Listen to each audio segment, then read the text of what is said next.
The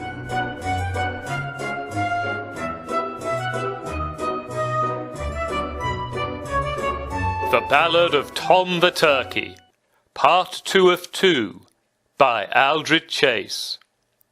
Tom the Turkey is trying to return a lost handkerchief to Sal, the kitchen maid, so that she can give it to the Golden Prince as a love token. However, Tom is being chased by the kitchen staff. Can he escape them, or will he end up plucked and roasted?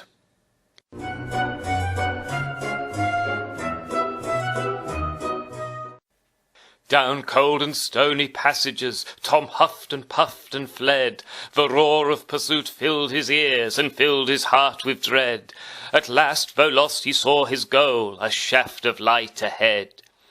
An ancient oak door stood ajar, and Tom squeezed through the gap.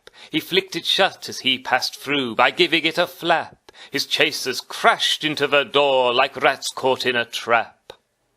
Soft sunlight touched the trembling Tom, and bathed with tender glow the neatly laid out herbs and veg that grew here row on row.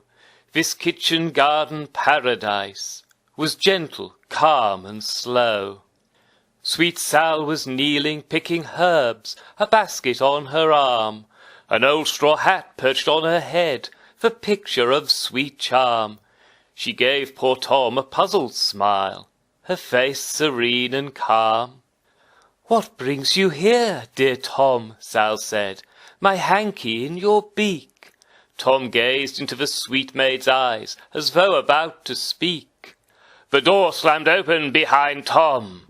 He felt his legs go weak. "We'll catch that turkey," came the cry, "that wretched good-for-nothing. He'll try and run, but once we're done, he'll stop his huffing and puffing, and when he's plucked before he's cooked, we'll take turns at his stuffing."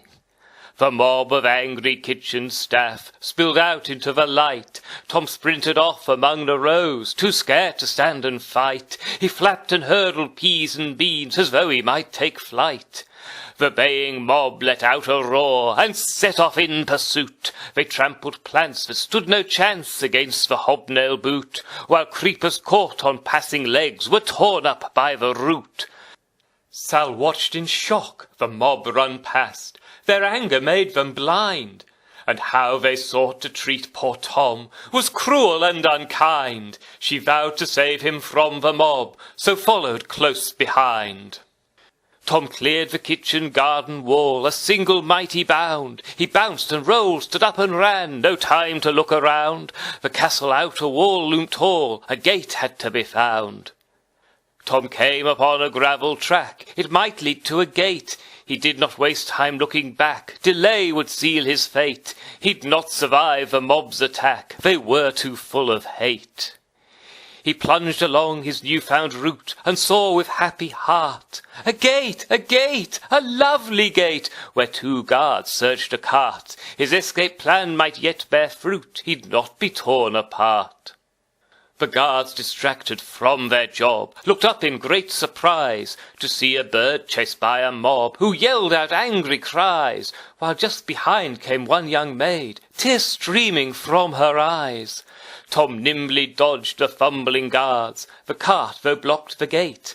Tom slid beneath its wooden wheels, and fortune proved his mate. His small size let him scurry through, the chasers had to wait. Tom charged across a wooden bridge, the murky moat below. The cart behind him rumbled off, Tom wondered where to go. Ahead of him stood many tents upon a broad meadow.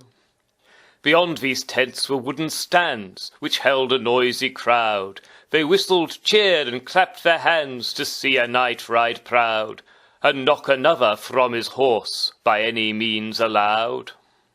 Tom sprinted through the silken tents, and heard a groaning sound.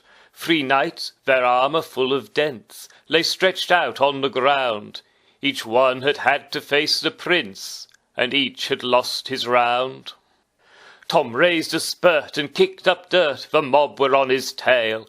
A knight clanked by in great distress, and gave a dreadful wail. "I'll not joust with the Golden Prince, it hurts, and I will fail." The knight, a coward through and through, had fled without remorse. His courage drained, his honour stained, he'd even left his horse.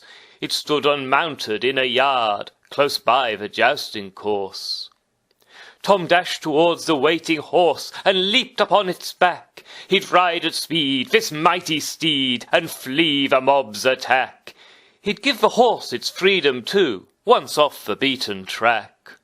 The horse, though, had its own ideas, because it loved to fight. It gleefully pricked up its ears, and whinnied with delight. It would not miss the combat now, it had another night.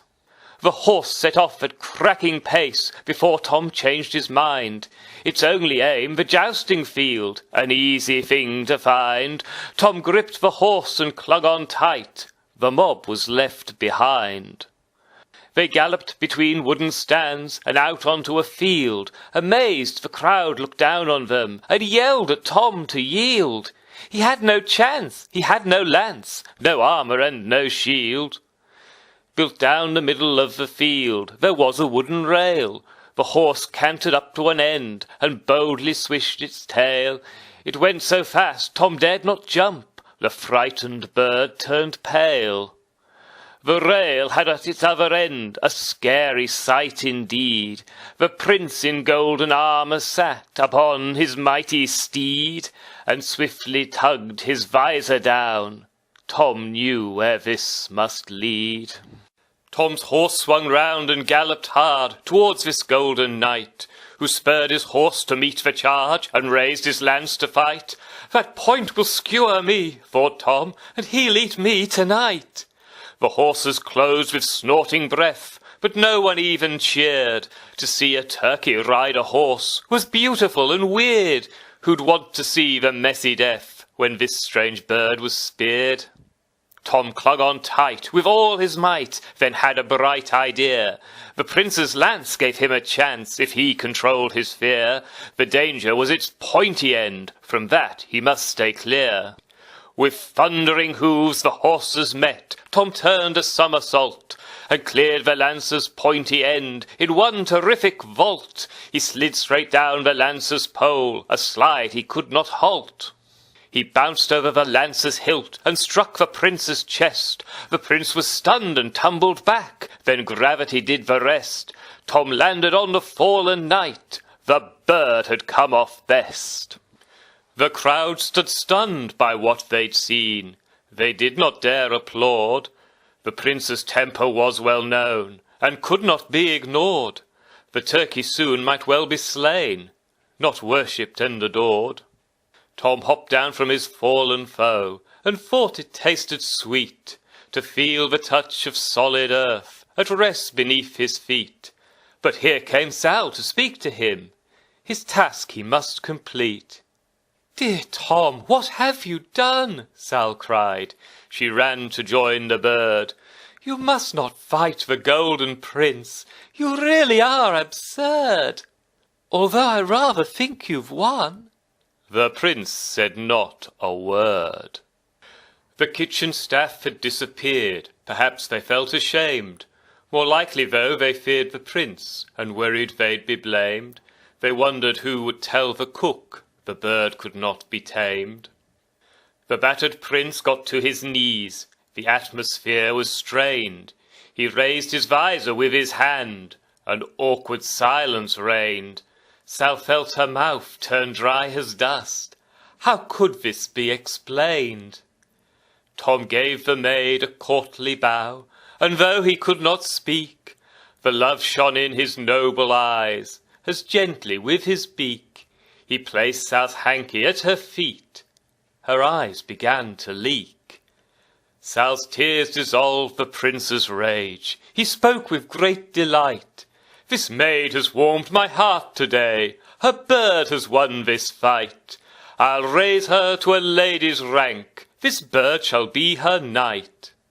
The happy, cheering crowd went wild, pleased by what had occurred. The prince would do all he had said. He always kept his word. Sweet Sal embraced Sir Tom and smiled with joy at her brave bird. So ends the ballad of this bird, whose tale is strange and quirky. He taught us things without a word, by being bold and perky. And all the kings and queens have heard of brave Sir Tom the Turkey.